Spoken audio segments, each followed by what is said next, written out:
it. Are those new underwear? That's nice. No, they're old, but thanks for noticing.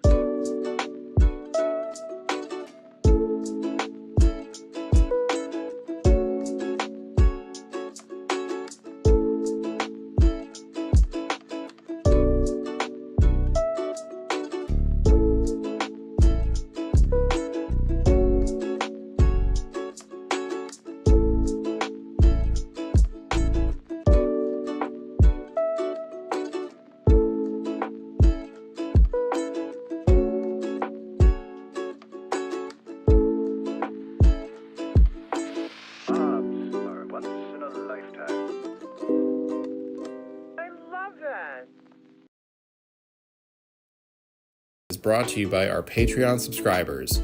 For $3 a month, you can help keep the lights on at From North to Wharf. We appreciate all of your ongoing support.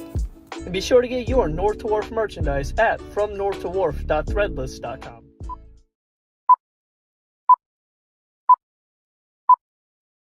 Does Hestia know you? Oh yeah, clearly, we're on a wrong name basis. And now we're here, and there aren't any monkeys being friends with lions! Okay, no one said for sure there'd be monkeys, honey. I'm not gonna arrest the moose. He's a good boy! He's a good boy! Being your muse no longer amuses me. That's pretty good, you can use that. But that's it! I'm done with your show. From the Great North to Wonder Wharf. All right. Hello, everybody. Hello. Welcome to a brand new episode of From the Great North to Wonder Wharf, your one-stop destination for bento box. Or hold on, your unofficial one-stop destination for bento box information. Good catch. As always, I am Mike. And I'm JB. JB, how do I sound on the YouTube? Do I sound good on the YouTube? You sound good here. I'm about to start our live, so I can let you know in a second. Oh, I'm already on live. What? It didn't even alert me. I sent you the text message. Thank goodness. I just got it. Read your phone, sir. Well, no, I was just dealing with a Google Passkey issue where they're like, hey. I saw those notifications coming up. I'm like, that sure as shit better be JB hacking into our account right now. I just couldn't believe that it's like, what? Just asking all these dumb questions. And I was like, I already said yes to this twice. And then it was like, are you sure? Could you use your computer password? And I was like, triple authentication now. Triple. Okay. All right. Let's see what's going on here. Over on the YouTube, hello, Zatanna. Hello, Coleman. Abby, hello. Christine, hello. Chelsea's, hello. Adam, hey, bud. There we go. Aaron, yo to you as well. Now, for those of you currently on Instagram, I have a course correction. Hello, Marlena. Earlier, about an hour or two ago, we teased a little reveal tonight. Now you can only see the reveal on YouTube. Yeah, you'll get all the information. You'll get all the information on Instagram, but if you want to actually see what we're showing, you'll need to hop over to YouTube. That's my bad. I didn't think about it when I was posting it, but it is what it is. It happens. Hello, Toast. Hope you're doing well as well. Okay. So, for those of you who are new to us, we are collectively known as From the Great North to Wonder Wharf. This is a bento box entertainment show. We cover the bento box entertainment shows: Bob's Burgers, The Great North, Crapopolis, Grimsburg, any news pertaining to or related to the shows, stuff like that. We play trivia, we have fun, we hang out, and sometimes we reveal cool things like we're going to do tonight. Yeah. Hey, AJ, how are you? Sometimes we get lucky and we're able to show off some cool things. So, which is what we will do tonight. And if you've seen our Instagram post, you probably already know what it is.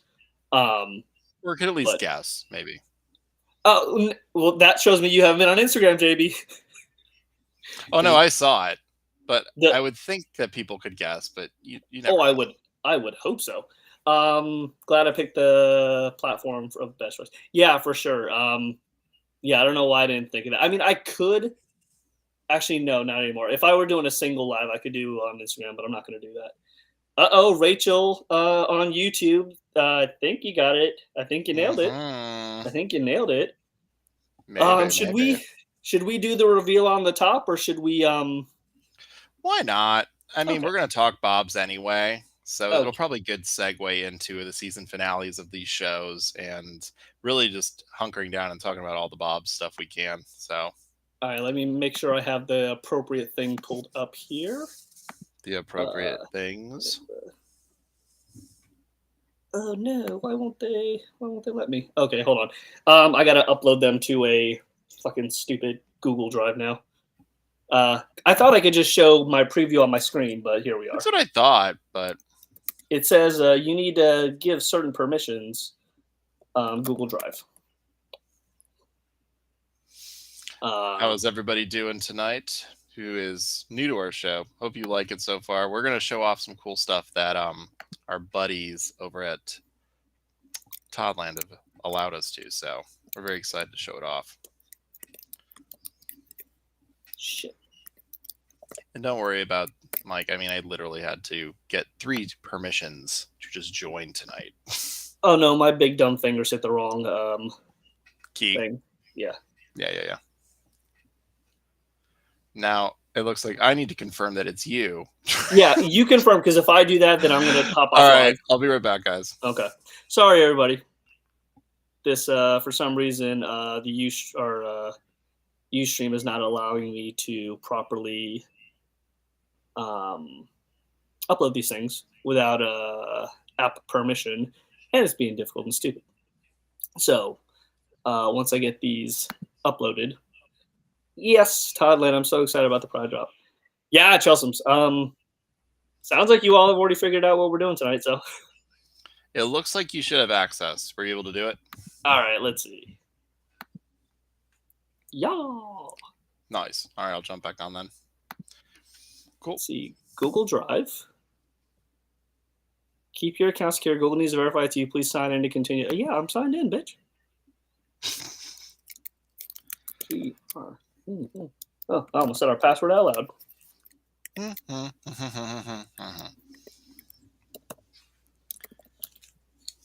JB, kill the dead air. Kill the dead air. What is our password? Maybe, I don't know, Dad's Bald, all lowercase. If we go off on Instagram, I'm sorry, just give me a second. I mean, I can. No, I'm already on it. You're already on it? Okay. But yeah, I mean, it could be like you're in trouble, drink some cranberry juice. It could be all the fun puns from Bob's Burgers. If you wanted to guess their lovely passwords. Yeah, I got you, bitch. I'm back. Got it? Nice. Yeah. It's just annoying. I mean, I love that it's there. I love the security. I appreciate it, since we aren't going to pay Meta $25 to verify our accounts, because, you know, that's essential. I'm glad Google at least is like, we'll do triple check to make sure it's you when you ask us to do things. Yeah, but fucking Oh, I know. It's annoying. No, Restream should allow us to just do it. Do our own damn thing on here. Because, I mean, it's on your computer. Yeah, it's on my computer. It's on my screen. I literally have it pulled up. But it should be a very nice reveal. I'm very excited for it. I was curious. I was actually about to message and ask when these were coming out. So it was a nice Monday surprise to be told they're here.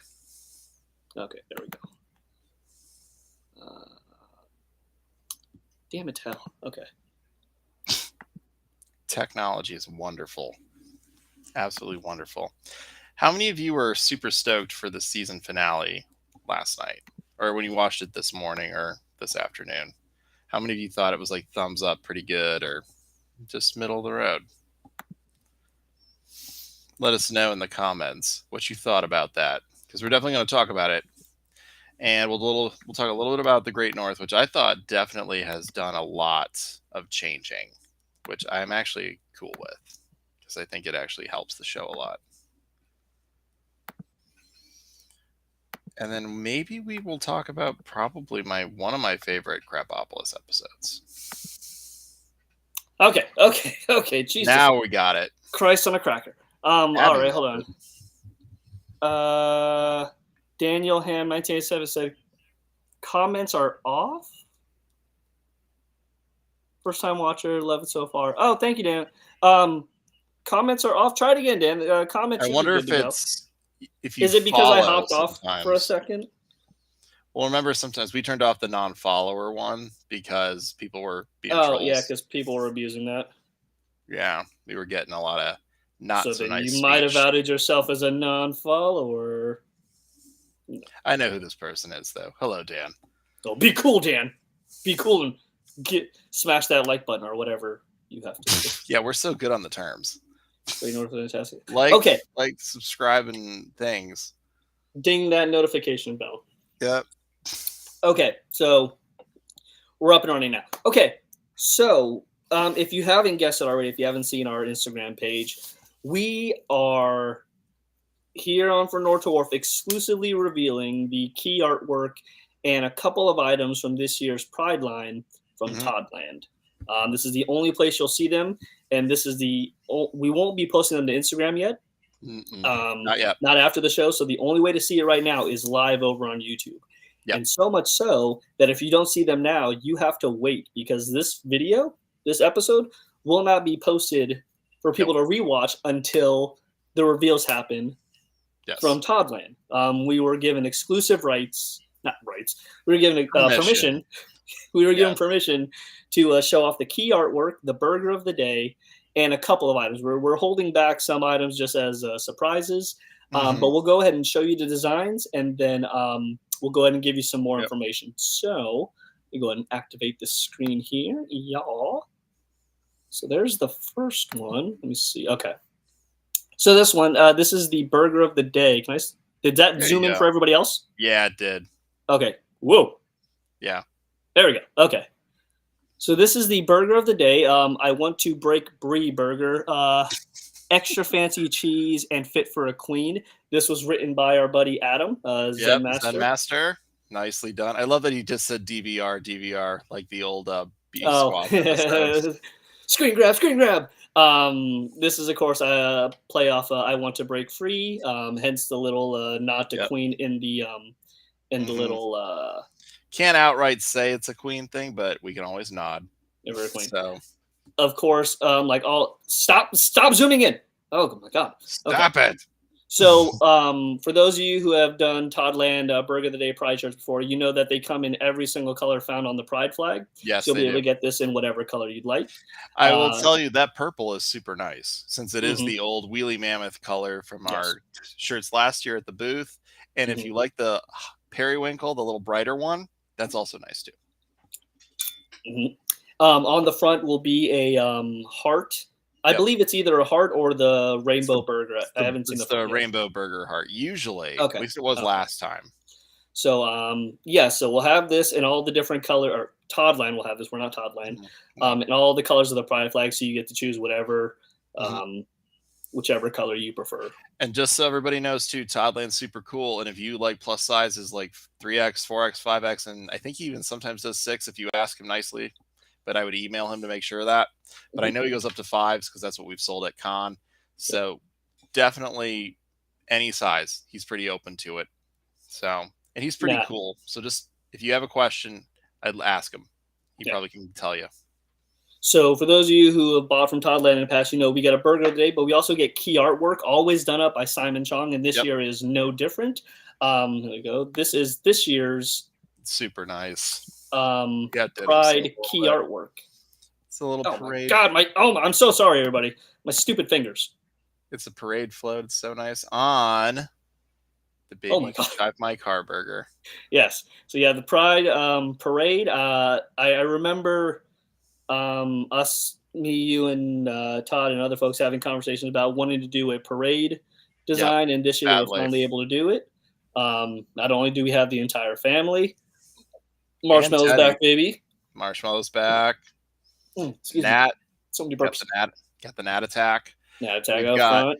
And from the season finale, coming back in, we have Dalton. And then, of course, Miss Triple Xmas.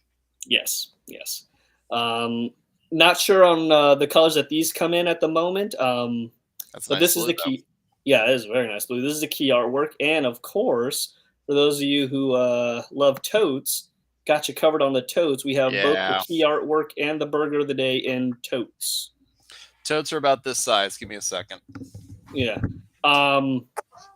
As far as prices go, I think these typically go for like $25, $20, something like that. Again, don't quote me on that. Oh, yeah. So there you go. It's a decent size. It holds quite a bit too. This is the one for the movie, but yeah, I wouldn't say you could decent. do like a full grocery run on it, but you could definitely, like, if you're just going to pick a couple things up, definitely worth that. It's great. It's our pool bag. It works great. Yeah. So there you go. This is the key artwork for this year's Pride, and that is the, oh my God, I got to figure out how to do these zoomies. And then the burger of the day as well. Now, let's see. Oh, and boom. That's it. That's all you get, people. That's it for now. There is more. We just can't show it to you yet. There is more. Let me go through the chat here, see if I missed anything. Yippee, DVR. I'm so excited. Congrats, Adam. Love it. Thank you, Abby. Nice, Adam. Thanks, Chelsea. Aaron. Nice. Yes. Nice. Love this, Nat and Marshmallow. Hey, Marshmallow. Someone wears plus size clothing. I love that their size is inclusive. I'm always happy when I find clothes that come in my size, especially shirts and favorite characters. And then I was just reading this comment over on Instagram. Thank you so much. That's very awesome. And it's okay to like the show more than us. That makes more sense. Oh, that's fine. That's fine, Laura. Yeah. You don't know us. We could be jerks. We hope we're not. Okay, so the running train. You had asked any pins. So these items, both designs, will come in sticker form, pin form, shirt form, and there are different versions of shirts. Yes. And then tote bag form. So you get a variety of items like you always do with Toddland stuff. Now, the real question is, when can you get them? Mike's a jerk. Fair enough, Chrissy. So when can you get these items? Drum roll. You can pre-order these items on Toddland.com starting tentatively this Wednesday. That is the... Just trying something. Don't try something live during the show, JV. The fuck? You can pre-order all these items, Toddland.com. Tentatively right now on Wednesday. Obviously, they'll make a post. We'll make a post letting everybody know. Here. I'll fix it. Thank you. There.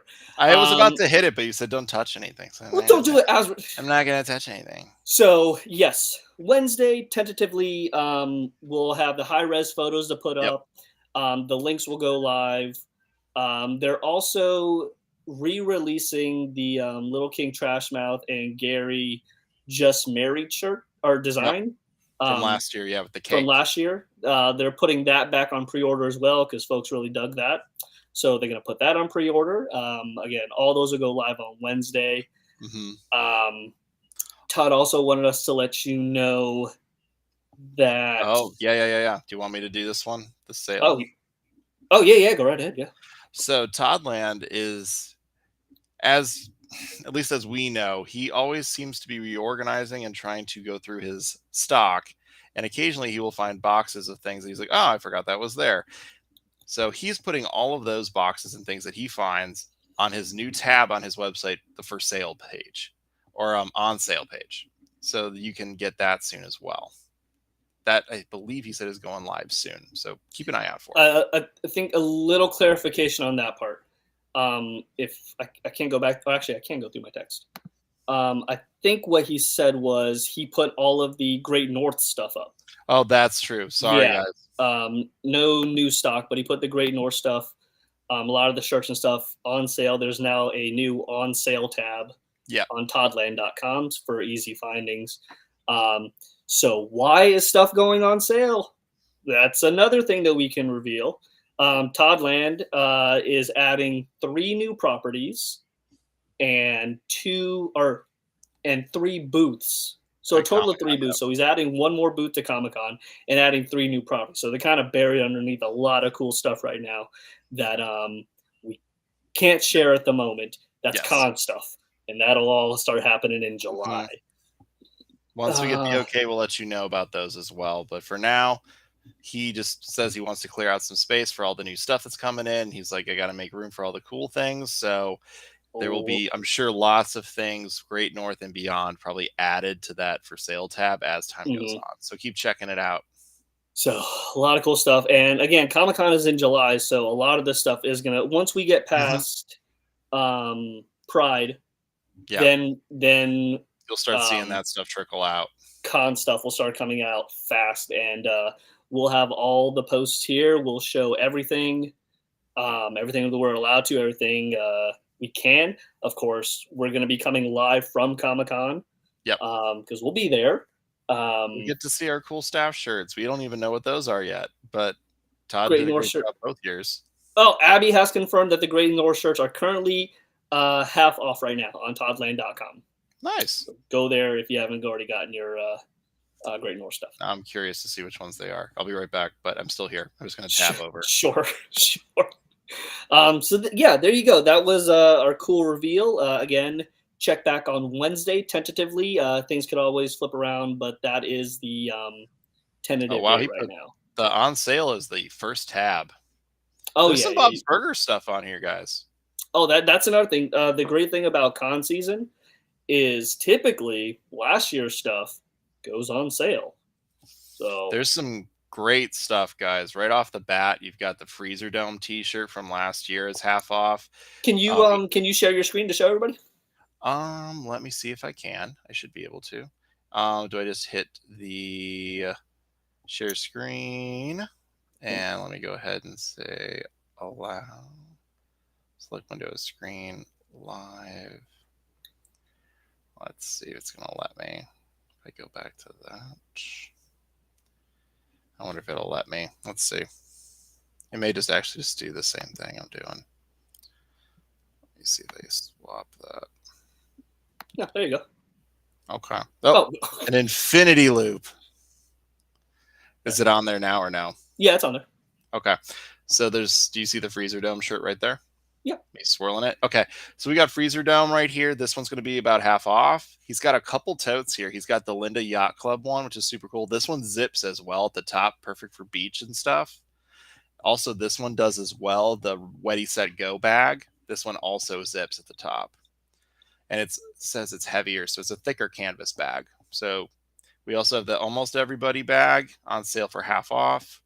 We've got the 2020. This is this design right here that we've got some shirts of.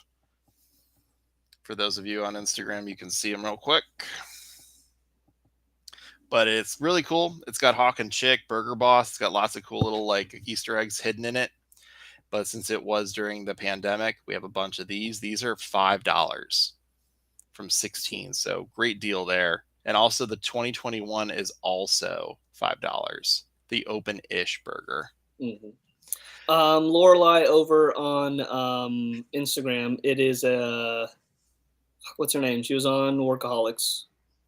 Who voices Nat again? Nat, Jillian Bell. Jillian Bell voices Nat. Mm-hmm. And then for the Great North stuff, we've got the family T-shirt, the sexy wolf as a deer. We have the Babadook, the fart history major, which I may have to grab. That's a fun one. Mm-hmm. And then we have the Great North totes, and then the Crapopolis bags, and a couple Family Guy things as well. So if you're into that, that's also available. All good stuff. As a JZG Mama, it's a mouthful, stated Freezer Dome is only an extra small now, so it's not like they restocked everything. They have what they have, and when it's gone, it's gone. Great stuff, guys. Thank you, Daniel. That's all. Toddland.com again this Wednesday. Tentatively, this year's Pride items will go up for pre-order. I don't have my notes in front of me, but I know there is a issue of the shirts are going to be ready sooner than the pins. So if you want the pins and the shirts, or if you want the pins and shirts at the same time, then that order will go out later. But if you want to put an order in for shirts so you get those sooner and then a separate one for pins, then that's a way to go too. Because back in the day, Todd would try to get them out as fast as he could, but now he's doing pre-orders earlier for Pride items, Christmas items, Thanksgiving items, so you guys have them in time to wear them for the events and things you're going to and for parades. So his goal is if you want the shirt and you want to wear it during Pride month, he's like, order the shirt separately, and then order the pins on a different order just in case the pins get held up in customs or wherever they are. As it happens. Or if he checks the coloring and he's like, this is off and I want new ones to make sure everyone gets what they ordered. Stuff like that. So if you want the shirts to wear to Pride events, going out, things like that, order the shirts separate. That way you get it fast because he's going to have these probably sooner than later. The pins, he orders them.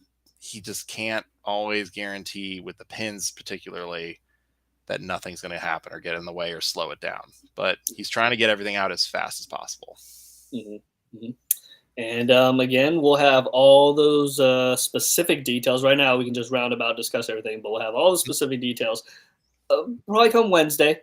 We'll have the high def, good photos of all the items. Again, for those of you who are here on YouTube and saw all the stuff, you getting shirts, you getting totes, stickers, and pins of the burger of the day. Of course, once again, written by our buddy Adam. Congratulations, Adam. Congrats, Adam. And then we have the key artwork, which is, of course, the Pride Parade. And once again, for those of you who always follow Toddland, which you should be anyways, I believe it's 50% of the proceeds will go to the It Gets Better project. Yes. So their goal is to always hand them a nice check. So, and I know that last year he did something with shipping for Florida. I don't know if that's going to happen this time around, but we'll see. We'll see. That may be happening for Texas this year. Who knows? Yeah, who knows? We'll see. Texas is trying to out Florida here. Or even Arkansas is trying to outdo itself. That's neither here nor there. This is a fun podcast, and we're having fun. So there you go, everybody. That was the big reveal tease. Thank you again to Toddland and all the fine folks there for entrusting us to show that fun stuff off. Really appreciate what you guys do for the fans and the whole community here. So thank you. Simon, you did a great job again, dude. Simon killed the artwork. Hey, from Pen to Paper Studios over on Instagram. Hey, how's it going? Hello. And if you buy a Burger of the Day shirt, send it to Adam. Maybe he'll sign it for you. I don't know. Yeah, maybe. He's famous now. He's famous. Or if you buy one of the previous Burgers of the Day, I'll sign it if you want. It's not a big deal. Yeah. All right. So there you go. That was the cool stuff. And let's get on with the season finales of Crapopolis, The Great North, and Bob's Burgers. Finally, after like 2 months. I know. Which is weird because if you all recall, back in January or February, there was that rumor going around that we weren't getting Bob's episodes for like 2 or 3 months. We had folks at Bob's telling us, I don't think this is true. We had folks within the industry saying, I don't think that's true. There's a lot of inconsistencies in the story. Yeah. Turns out the story was true. Yep. We didn't want to believe it. We know you guys didn't want to believe it. We didn't want to have to tell you. And they kept us out of it. We would ask, and they're like, "We don't know." Well, that's the thing that I think everybody forgets is Bob's only makes the show. They don't choose when it goes on the air. That's a Fox thing, and we don't have contacts in Fox. And whenever we try to verify these stories that people were posting, nobody could verify them. So we just made a conscious decision to say these are rumors. We don't know if they're true. They could be true. Turns out they were true. They were. So give us your fucking sources. We just want to verify it.